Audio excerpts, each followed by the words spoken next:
Hey everybody, John here with Billings Seafood Guys, home of the Wild Alaskan Seafood Box.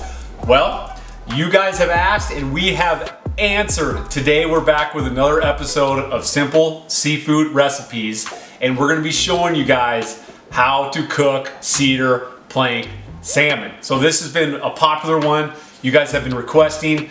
We're getting after it. We've got the cedar plank soaking right now. We have a nice portion of wild Alaskan troll caught king salmon. That's key there, troll caught, all from Southeast Alaska. So we're gonna get rolling.